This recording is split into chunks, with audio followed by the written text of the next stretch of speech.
Out there, please remain seated at all times. Keep those hands, arms, feet, and legs inside of the truck. Now, friends, this is a real truck. I am a real driver. We're going to see lots of real animals out there today. We are going to be entering into their homes. So, a reminder to be respectful of that. Keep our voices down as best as we can. No calling out to the animals, shouting, anything like that. But the warden has cleared us in, so we're going to get our safari started today. We're going to head out into the first area of the reserve, which is known as the Little Aturi Forest. Now, this area is home to some animals that are more shy, more difficult to spot at times, and that is because these animals utilize camouflage to blend in really well to their surroundings. Let's see what we can find out here. There's actually a bird right here to the left. This bird here is a saddle-billed stork. Now, saddle-billed storks, they get their name because they have a piece of yellow right on their bill that kind of looks like a saddle. Another animal coming up to your right-hand side, out by the fence there, animal with black and white stripes on its legs, that is an okapi. Now, okapis look like they could be related to the zebra, but they actually are the closest related relative to the giraffe. Both okapis and giraffes have long, prehensile tongues they use to reach out and grab vegetation off of the trees in these areas. There's another saddle-billed stork here. We do have a male and a female. They mate for life, so we have a mated pair.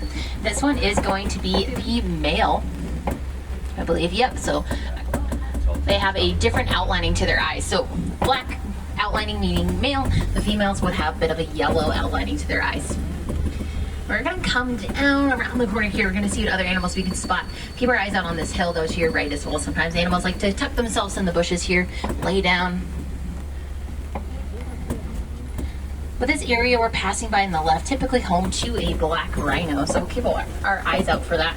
Black rhinos are very solitary animals. We don't tend to see them with others of their kind, which is also due to the fact that there's very few black rhinos left in the world, only about 5,000 of them, unfortunately, due to poaching.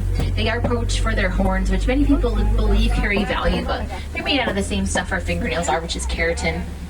Some animals tucked on the hill there, though, to your right. All the way up on that hill, those are some bongos there. Now, bongos are nicknamed the ghosts of the forest, again referring to that ability to stay nice and hidden from predators. And those white stripes they actually have around their bodies to a predator kind of resemble rays of sunlight coming in through the trees. So that's how they kind of use that pattern that they have as well to keep them nice and safe. I know we've seen quite a few animals out here in the forest, but we're actually going to be leaving it now to head out to an area known as the Sophie River. Now, the animals out in the Sophie River, we actually might see them out on land, we might see them well below the surface. We never know where we might spot them. We're going to keep our eyes out as I come down the hill here. We're going to look out to the right-hand side to start with. Keep our eyes out to the right. No need to look to the left quite yet. Not that trees aren't important, but some animals, they might be over on that right-hand side. There are two hippos there, two Nile Hippos, that back right corner there. Now, my friends, I just need you to remain seated for me. My friends, please don't lift anybody up in the air. You are not Rafiki, and this is not the Lion King, my friends. We all need to be nice and safe. We don't want anything to happen to your little ones. We're going to try to look for some more hippos here off to our left. Sometimes they are well below the surface there, but they do really well in the water. They can hold their breath for up to 8 minutes before they come up for another breath of air. But they will come out of the land sometimes to graze. They are herbivores, so they're plant eaters. These birds, though, they're out on that island. Those are pink-backed pelicans. Now, pink-backed pelicans, they get their name from the pink color that they turn during mating season, almost like they are blushing. And during that time as well, those birds will... The males will bring the female a stick. She'll pick the best stick, and that's the one she'll choose to mate with, actually, and build her nest with. Oh, as we come up here to a bridge down below, there's some pretty dangerous animals. There are some Nile crocodiles there out to the left-hand side. And another reminder to please remain seated as we get across this bridge here. But Nile crocodiles, really, really good predators. Extremely powerful jaws they use to crush through their prey with. They are what we call an ambush predator, which means they kind of lay in that water waiting for anything to come a little bit too close to where that waterline and shoreline meet one another, and that crocodile will be waiting. But if you notice, there were some crocodiles that were actually out of the water. They were out on land. And that is because crocodiles, they're reptiles, which means they're ectotherms. So in order for them to stay warm, they actually have to get that source from something outside, like the sun, outside of their bodies, like the sun. So they spend a lot of their time basking in the sun. But we are going to leave the Sophie River now. We're going to head out to my favorite area here. It is the Savannah. The Savannah is home to a lot of iconic animals in Africa. Hopefully we'll spot quite a few of them. We'll keep our eyes out. We might find maybe some giraffes, zebras, elephants. We'll see what we can find. Already I spot some Coley cattle that are off in the distance, but we'll see what else is out there. But it's a really unique ecosystem that's kind of shaped by the animals that live there. You'll see in just a minute, all of the trees that are out here are kind of the perfect height for giraffes to graze on, as well as all the grasses are nice and short from all the antelope species that graze them, as well as fallen down trees are a great indicator that elephants might be nearby.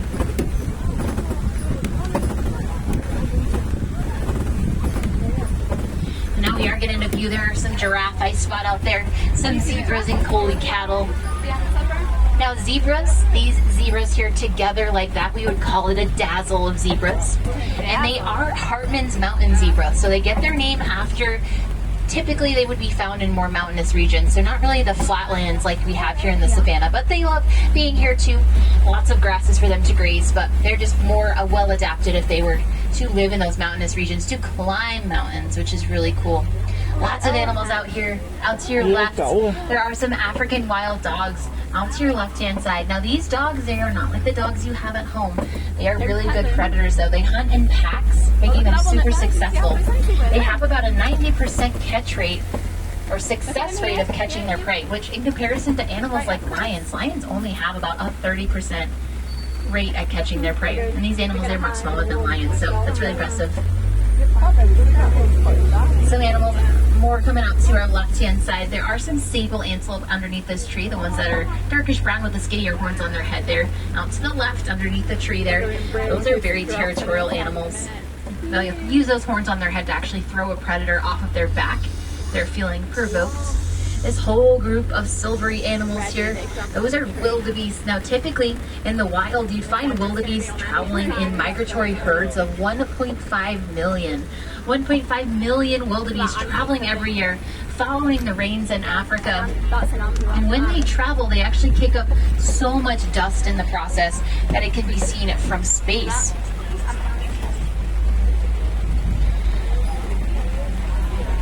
Well, we are coming up to some giraffes here off to our left. Now, these giraffes together, we would call it a tower of giraffes. And the giraffe here, they are Maasai giraffe. So that's referring to the region in which they were originally found. But you can also identify that they are Maasai giraffe by looking very closely at the coats that they have. They're all made up of irregular spots. So all their spots are a bit of a different shape, size, coloration sometimes even. So if you were to put two of those giraffes together, look at them very closely, you realize no two are the same. They all look a bit different from one another. Some in Coley cattle that I'm also seeing here coming out to your right hand side, these animals with the really large horns on their head. Now in Coley cattle are also known as Watusi cattle after the tribe which originally domesticated them. And those horns they have on their head, they look quite heavy, but they are fairly light on the inside actually. There's a better view of these giraffe here headed up the hill. They're really impressive animals, super cool to look at. You can kind of see those two near each other, look a bit different from one another. Again, referring to that when I mentioned a way to identify them, how they would be Maasai giraffe. We might find some more giraffe as well. We do have quite a large tower of giraffes, so I do see a couple more coming up ahead. As well as a couple more wildebeests there off to your right-hand side. Now, if you remember, like I mentioned, like those okapis, giraffes also have those prehensile tongues they use to reach out, grab the vegetation off of the trees. And they'll graze for quite a bit out of the day, about 20 hours out of the day. They only rest for about 30 minutes. So they do a lot of their time munching on all the vegetation here.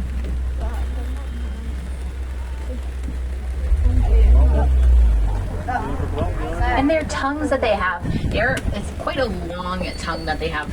But also those tongues, if you've ever seen a giraffe's tongue, they're a bit of a darkish color, like a bluish black color, which is pretty unique to them. And a way that we think, or a reason as to why their tongues might be that color, is because they are constantly eating the vegetation. So it's kind of acts to protect their tongues from being sunburned, actually.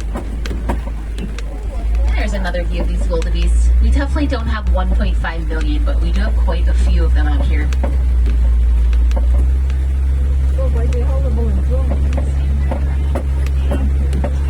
We are going to head here further into the savannah.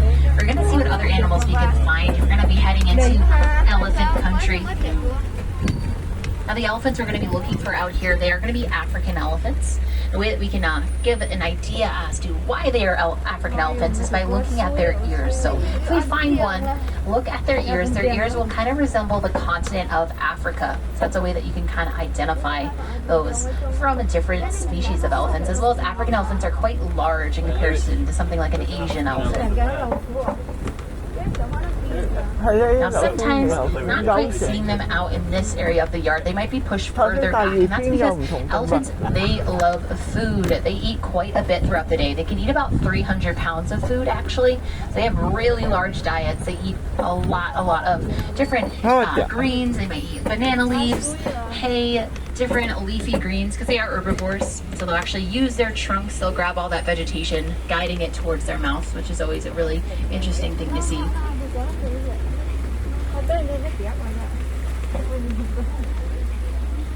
I'm not sure if we're seeing them right now. We'll kind of keep our eyes out as we go around this island here. But up on the island, there are some birds here, some funny looking birds. There are some greater flamingos. Now, greater flamingos, they are the lightest pink colored species of flamingos. They get their pink coloring from their diet, which primarily consists of small crustaceans like brine shrimp, which have beta carotene, giving them that pink coloring.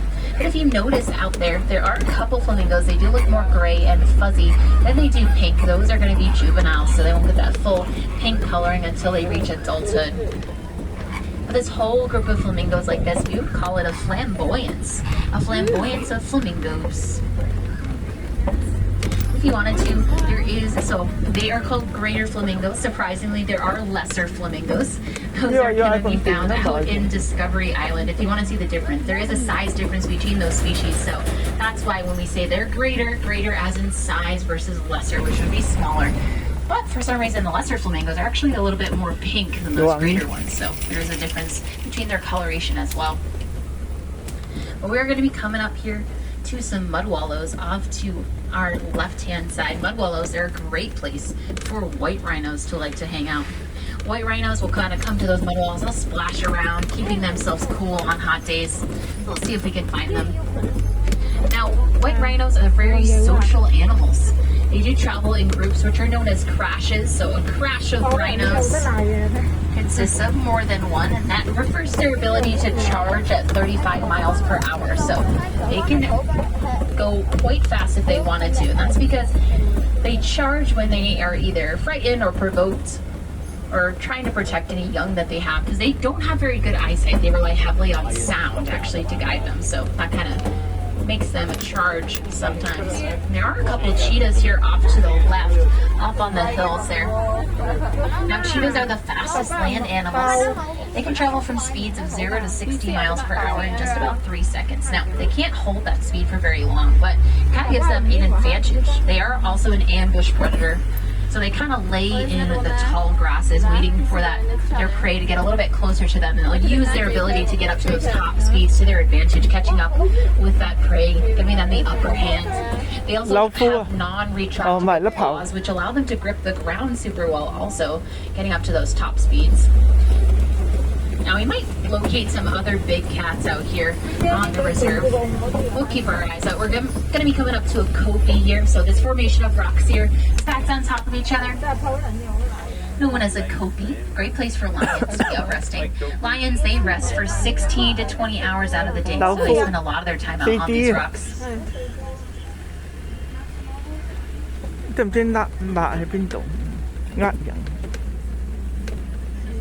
Now, while lions take really large cat naps, I use the term rest because lions, they hunt at night, so they are nocturnal versus the cheetahs that are active hunting during the day and at night. So the female lions, which we're going to get a great view of, there's also a couple animals here. So there's a bontebok here with the horns on its head, and there are some water bucks there.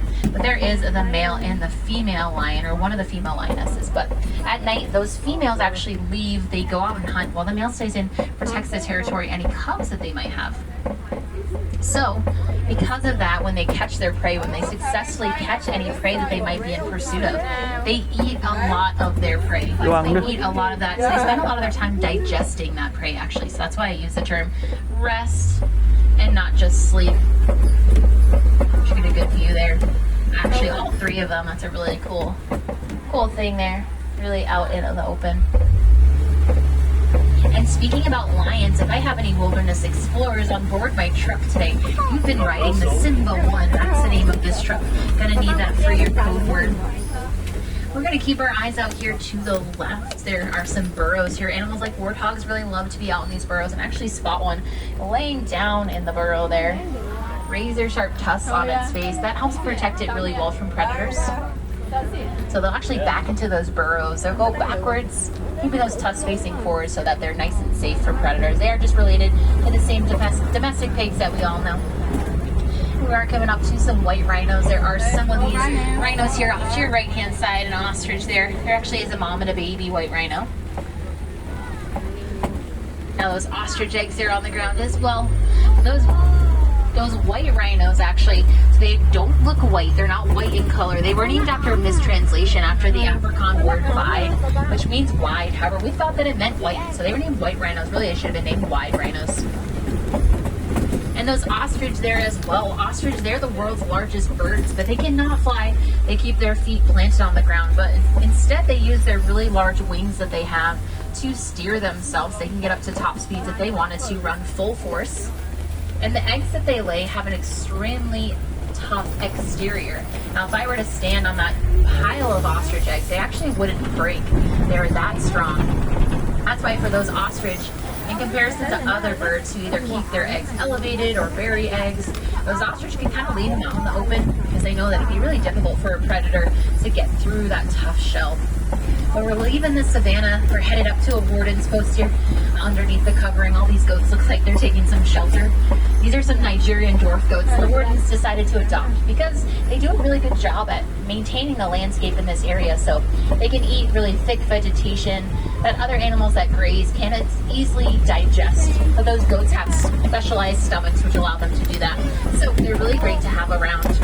And because the warden gives them lots of food, a safe place to live, those goats will supply their milk, which can be made into products and sold. So it ends up being a really good relationship between the two of them. But that turn I just made there does sadly signal our safari today is coming to a close. Real sad.